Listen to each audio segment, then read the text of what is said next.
Hey, how's it going? Welcome back to my channel. My name is Whitney and I'm a fragrance and flavor enthusiast. Here on my channel, we mostly explore fragrances, but I sometimes like to throw in other content here and there just for fun. Before we get started, I just want to say thank you to everyone that has viewed, liked, commented, shared, and subscribed. Hi, Muffin. You here? So today I will be sharing my thoughts on a little fragrance that I came across after searching for something pretty specific. But I'll get into that at some point today. So the fragrance I'll be discussing today is Fleur de la Passion from Fragonard. And Fragonard is a house that was established in 1926 in Grasse, France. And it was named after the Grasse-born painter Jean-Honoré Fragonard. And it was also a tribute to not only Grasse, but also the aesthetic of 18th century French art. And according to the Fragonard website, the fragrances are currently being produced and sold in Grasse, Aix, and Paris. So in the 1970s, Fragonard went through a rebranding under Jean-Francois Costa. And when I learned that he was an art collector, it kind of made sense to me how the stylings of the current packaging kind of reflects that, because there's quite a painterly, as you can see, just like a painterly quality to the package design of Le Box. And currently Jean-Francois Costa's daughters Agnès and Francois are running the company. So how did I even come across this fragrance? So basically last year I was looking for a fragrance that featured the notes of mango and passion fruit, right? I was just like thinking, I think I was really just craving an actual like summer. And to me at the time, it was just like, I guess I felt like mango and passion fruit pretty much like epitomized tropical fruits to me. And I was just really craving it, like to the point where when I saw, I think it was Dole, they have like a mango passion fruit juice. I bought it. I was just like, I need it. But in the meantime, before getting Fleur de la Passion, I was like, okay, I need a fragrance with this scent profile. Like I actually need it. So when I started like actually doing a bit of research last year into like what fragrances are out there that, what is on my finger? What fragrances are out there that actually feature mango and passion fruit as a note, I came across a scent from Demeter Fragrance Library, and this is in the scent Between the Sheets. So this is a kind of boozy, but like tropical drink smelling scent, quite literal if you ask me. It's like, it has the passion fruit, it has a mango. I think it has guava in it as well. And then also like a rum note. And it's pretty good and it is nice, right? But this wasn't exactly what I was looking for, because it was just not only a bit too literal, but also it wasn't really smelling like perfume to me, if that makes sense. So yeah, I wanted that really fruity vibe, but I also wanted it to smell like perfumey at the same time. So I was like, no, you're still good, but no. So after I did a bit more research, that's when I landed on the House of Fragonard, and especially the fragrance Fleur de la Passion. So I ended up getting mine from beautyhabit.com, and based on the actual Fragonard website, which they do, I'm pretty sure they sell it on there too, but I just wanted to get it from Beauty Habit because they give good samples. But anyway, Fleur de la Passion, and well, actually the House of Fragonard in general, they have a flower of the year. And last year's was, I guess, passion flower. And I was really excited about that because this fragrance featured the notes of mango and passion fruit and also other notes that I was very interested in. And based on the few reviews that I saw on Fragrantica, I was like, I think this may be the one. And there wasn't like, it was kind of like a chance I took on this fragrance, because like I really hadn't heard anything about this house prior to me doing research on these particular notes that I wanted. But I'm happy that I landed on it. And this one, I'm pretty sure if it wasn't $30, it was just under $30 for 50 ml or 1.7 fluid ounce, which I'm pretty sure is the only bottle size that these particular scents come in. So now I can share with you guys what it looks like. Just be careful. So yeah, that painted quality carries on to the actual bottle itself. And I think it's absolutely gorgeous. I don't think, no, there's none on the back, but it's awesome. It's beautiful. I love how it's kind of like it has just that painterly quality, and it is also kind of raised as well. So yeah, super fancy, super elegant, understated, but still vibrant at the same time. Love it. So as far as the notes go, in the top, there is that mango as well as a grapefruit note. And in the mid, that's where you find the passion fruit note as well as raspberry and neroli. And in the base, there is musk as well as cashmere wood. And as you'll see, I didn't say there was passion flower in here, which I thought was a little weird, right? Considering that's what it's, you know, called. But I guess maybe with that passion fruit note, it's kind of just like a overall passion fruit experience, meaning not only the fruit, but the flower as well, maybe.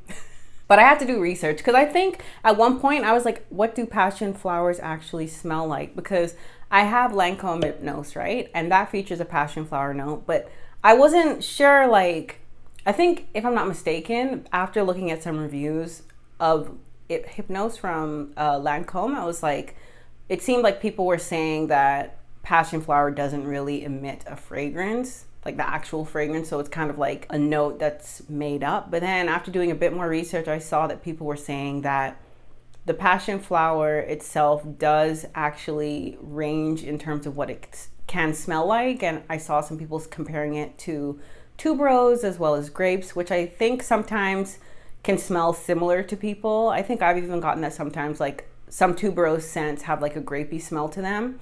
And then also I saw that some people described the smell of passion flower as very animalic, so like a jasmine almost, as well as I saw a comparison to neroli as well, which is a note that's actually listed in here.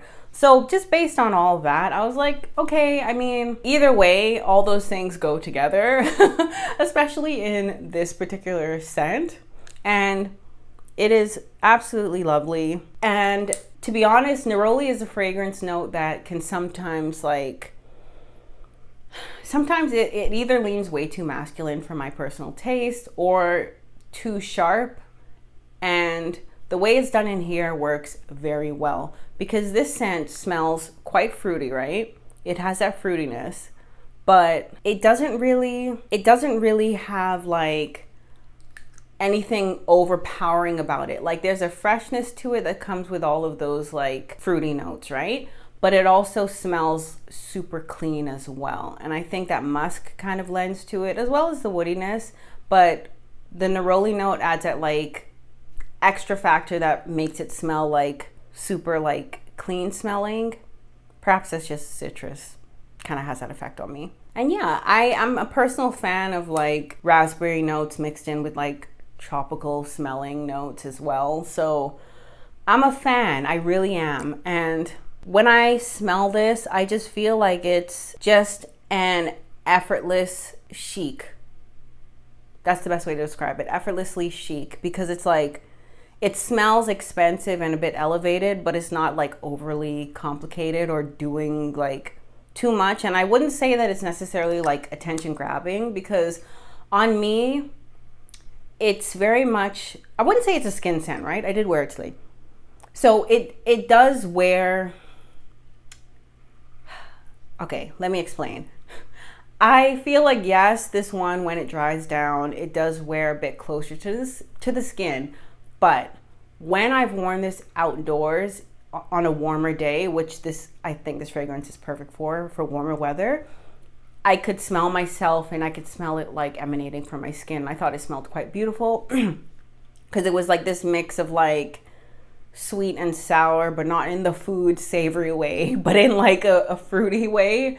And I really enjoyed it because it doesn't really, sometimes sour fragrances, and when I say sour, I hope that doesn't off-put you, because it's like sour in the sense of it cutting through the sweetness, so there's a lot of balance. So it's not like sour as in, oh, that smells a bit off, but sour as in tart and like zingy. So there's like something about it that just makes it not boring just by being just like a fruity sweet fragrances, which nothing is wrong with those. I love fruity sweet fragrances, but I feel like the tartness in it coming from the neroli, the grapefruit, even the passion fruit, and sometimes even raspberry has like a tartness to it. I'm just like, yeah, this makes sense. And I really do love how it smells. And I could share how the mister is. I don't know if y'all see it on camera. Let's see if I could tell. Can y'all see? It's so good. Oh, so good. It's so good. And I'm pretty sure, at least on the Fragonard website, I'm not sure who else distributes it in terms of what variations of this particular scent they carry. But on the Fragonard website, they do show that they sell like soap, and I'm pretty sure like a fragrance diffuser. This scent, when I smelled it for the first time, and even now, I feel like this is the perfect, or at least a very, very good home fragrance kind of scent. Like, this is a beautiful scent to scent your home with. And sometimes I will say that some things smell better as like a candle or in as a diffuser, and then some things just smell better just as like something you would wear on your skin. But they have done something really special here, because I feel like this is a scent that would not smell weird to scent your home nicely, especially in like the spring and summer. But it also smells great. Like, it doesn't smell like I've rubbed a candle on me when I wear this scent, but it does smell quite lovely. And like I said, it has like a luxuriousness to it. Like, it just feels good to wear. And I'm quite pleased at like the price point as well, because it's just, you know, evidence of not needing to like go to the extreme to smell nice, you know? So I think that Fleur de la Passion would be perfect for someone who's looking for like something that's simple yet elegant, and looking to spend money on a fragrance like under, let's say 35, because, you know, in case there's like shipping fees and all that stuff. But anyway, around that price point. So if you're looking for something for $30, this would be perfect. Also, someone who appreciates artistry, not only in terms of like painting, but also in terms of just historically with this particular house.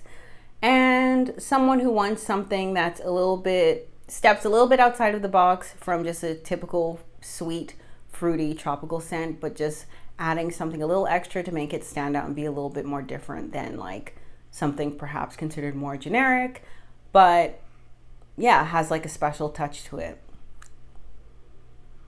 I like it so much. So after owning Fleur de la Passion, I'll be honest, I did continue to like look into the fragrance house of Fragonard, because I was just very curious. So I did look into this year's flower of the year, and I guess it's rose. And now I'm not sure if, well, it's called, let's see if I could pronounce it. Let me get my thing, hold on.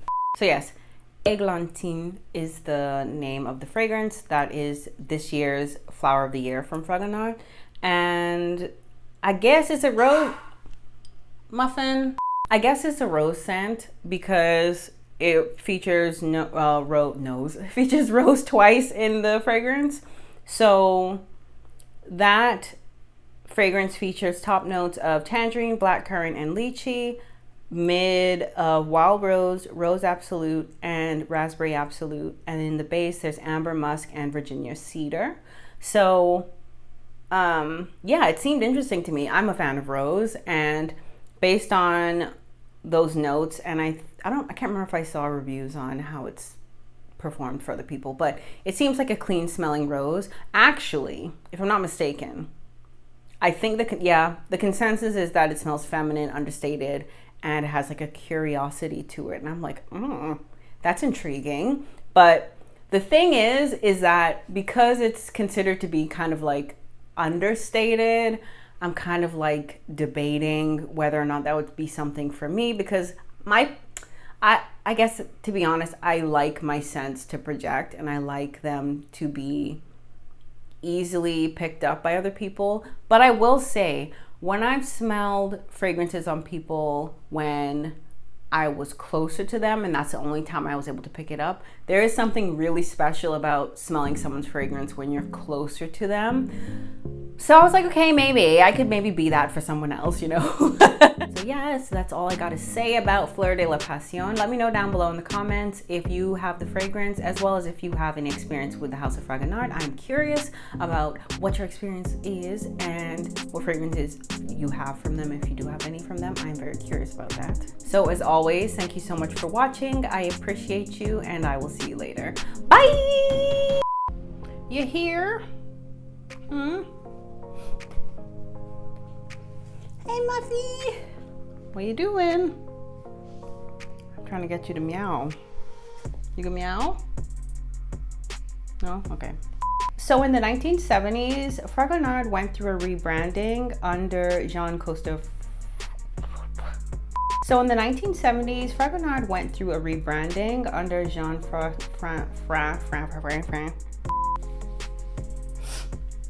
Muffin. Hi. Oh, what'd that mean? Hey, girl. Sorry. Let me get back to work. And in the base, there's musk and Virginia.